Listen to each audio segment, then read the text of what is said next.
question for Annie. What do you find the most difficult part of the translation process?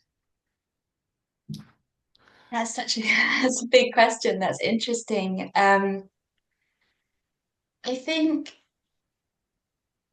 I think the translate like I think the thing that I find most difficult about the translation process is the very beginning part of which is producing the sort of early drafts of it when you're sort of it's it's exciting and it's fun, but it's when you're still kind of getting to know the book and getting to know the voices of the characters, and so you kind of come to all of these difficult sentences or particular translation dilemmas, but the book hasn't yet had time to teach you what to do with them. And so you have to sort of be quite patient. And I think the early drafts of a translation always feel quite unsatisfying. And that can be quite hard work if it's a long book because the early drafts take a long time. But um, you haven't yet sort of reached the point where you just hear the characters' voices in your head and you can kind of test everything you write against the character and think, would they say this? Probably not. Or yes, they would. Or they'd say this. You're sort of still learning. And I think that's a difficult part.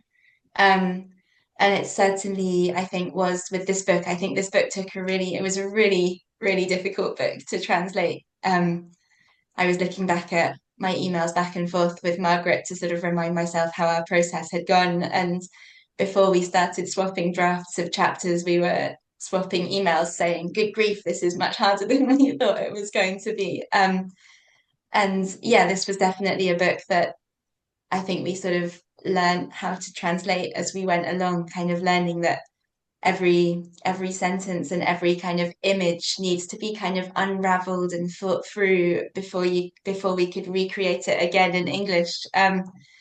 So yeah, that's yeah, I think it's that. I think it's the patience in the early stages before you get to the kind of fun of the final stages, which is maybe interesting because maybe that's quite opposite to what it's like being a writer when maybe you need more patience in the final stages to do when maybe the smaller edits that come at the end take a bit more patience and the beginning is a time of much more inspiration. I feel like with translating, the end is a time of much more inspiration and excitement. And did you always agree, you and Margaret, or there was disagreement about the voice because you were alternating chapters? Um, what was it like? I mean, in terms of getting like Milen's voice and all that, did you agree in general?